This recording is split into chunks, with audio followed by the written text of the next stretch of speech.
Bom dia, boa tarde, boa noite. Eu sou o Vitor e eu vou falar um pouco sobre economia no contexto da energia nuclear. Bom, primeiramente, trazendo o conceito de economia, a economia é o estudo de como a sociedade usa recursos escassos para produzir commodities valiosas.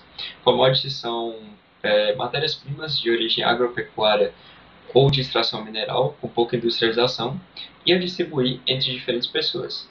Mas como esse conceito se relaciona com a energia nuclear? Primeiramente, é importante saber que para o consumidor final, o que realmente importa é o custo unitário da energia entregue à sua residência. Então, esse custo de energia ele se divide mais ou menos da seguinte forma: 55% do custo é para geração, 32% para transporte e 8% para administração. É, Comparando aqui um pouco a energia nuclear com o carvão, que é um dos seus principais concorrentes, a gente pode ver que a relação carvão e nuclear pode variar entre 0,8, em que o carvão é um pouco mais barato do que a energia nuclear, até 1,7, quase o dobro do preço em alguns países. Essa variação acontece por causa de alguns fatores, entre eles fatores geográficos, ou seja, a distância do país para alguma mina de carvão ou a disponibilidade para algumas commodities, como por exemplo o próprio carvão ou urânio, que é o combustível da energia nuclear. Alguns fatores econômicos, como a inflação, a taxa de desconto para compras desses combustíveis, e alguns fatores regulamentares, principalmente relacionados a meios ambientais, ou seja, como o carvão pode impactar o meio ambiente do país ou como a energia nuclear pode acabar impactando, e entre outros fatores. É importante mencionar também que a energia nuclear tem custos de operação e manutenção geralmente altos, por causa da complexidade dos seus equipamentos e dos requisitos de segurança restritos. Então, por exemplo, para a proteção ou para a construção de uma energia nuclear, de uma usina nuclear, há uma certa complexidade e também a segurança desses locais tem que ser um pouco maior, logo o custo também vai ser um pouco maior. O custo de capital, ou seja, o custo inicial de construção para você poder construir uma usina nuclear e o tempo de construção também são relativamente altos, em que o custo pode variar entre 2 e 3 bilhões de dólares para poder equipar uma planta nuclear e o tempo pode variar até mais de uma década. Ou seja, é um processo que é caro e demora bastante tempo para se iniciar. Mas o custo do combustível, como vamos ver posteriormente, é baixo. Ou seja, se o plano da planta nuclear for para longo prazo e para geração de energia constante, esse alto custo inicial ele é pago pelo baixo custo do combustível ao longo do tempo. Falando agora um pouco sobre a história da energia nuclear, após a Segunda Guerra Mundial, a expectativa e o otimismo para a energia nuclear cresceu bastante, por causa que os países viram o seu poderio e também muitos estudos na área estavam se desenvolvendo. Então, com isso, nessa época, um pouco depois da Segunda Guerra Mundial, se esperava que quando se chegasse nos anos 2000, 56% da energia nuclear, da energia dos Estados Unidos, seria de origem nuclear. Mas, como pode ser constatado por pesquisas, em 2009 apenas 8% da energia produzida nos Estados Unidos era nuclear, ou seja, bem abaixo dos 56% esperado. E quais foram os problemas que impossibilitaram esse acontecimento? Primeiro, a gente pode falar do tempo para a construção de plantas, que foi crescendo devido à alta da atenção para a segurança. Então, à medida que se foi descobrindo mais sobre a energia nuclear e como as medidas de segurança também foram tomando um maior foco, o tempo para essa construção de plantas, que normalmente demorava de 6 a 8 anos, foi aumentando para 10, 12 anos. Além disso, a inflação nos anos 70 e 80 se acentuou basicamente no mundo inteiro por causa de certas crises. A demanda energética, que estava crescendo após a Segunda Guerra Mundial, próximo aos anos 70, os anos 80, também diminuiu, ou seja, a planta nuclear foi perdendo força e como é muito caro para se construir uma usina nuclear, normalmente é mais fácil parar a sua construção do que terminar realmente. Então, muitas usinas tiveram a sua construção parada nesse tempo.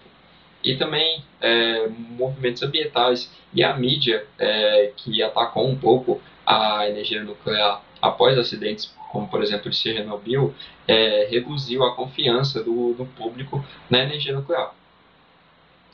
E então, para combater esses problemas, certas medidas foram tomadas, tentando, além de combater esse problema, também aumentar a eficiência e a segurança nuclear.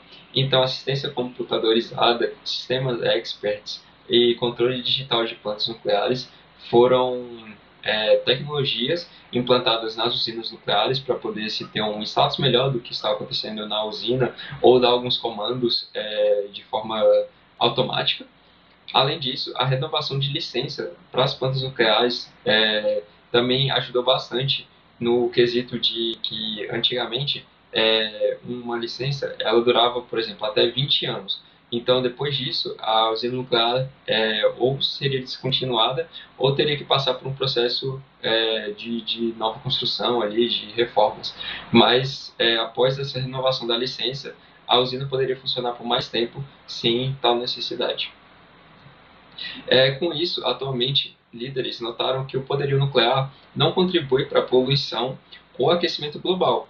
Além disso, também se reduz a necessidade de confiar em produtos importados, como, por exemplo, óleos estrangeiros. Então, atualmente, os óleos têm se voltado com boas perspectivas para a energia nuclear novamente. E os Estados Unidos têm criado, ao longo do tempo, vários programas para tentar retomar o uso da energia nuclear, como, por exemplo, o Energy Policy Act of 2005, em que se buscava ser um plano econômico de ajuda financeira e alguns seguros para as plantas nucleares, o Nuclear Power 2010, que buscava encontrar novos locais para poder se implantar usinas nucleares, e o Vision 2020, que em 2020 se esperava que o poderio nuclear aumentasse na geração de energia. E após a introdução, a comparação com o carvão e um pouco da história da energia nuclear com a economia, a gente pode dar um exemplo aqui real de como seria o custo, mais ou menos, do combustível para implantar uma usina nuclear no DF. Então, a partir da função da taxa de consumo, se descobre que 0,05 gramas de urânio são necessários para gerar 1 kWh. Assim, sabendo que a média de consumo do DF a média de consumo mensal do DF é de mais ou menos 220 kWh, são necessários 8,1 toneladas de urânio para abastecer o DF por 30 dias. Considerando então a tonelada do urânio sendo 51 dólares e o dólar 5 reais, 5,15, o custo mensal de combustível, é importante mencionar que isso é só para a compra do urânio, seria de mais ou menos R$ 2.000. Enquanto, de acordo com a European Nuclear Society, 8 kWh são gerados por 1 kg de carvão, ou seja, é muito menos eficiente. E também, comparando o preço do carvão com o preço do urânio, o preço do urânio é 2,7 vezes menor do que o do carvão.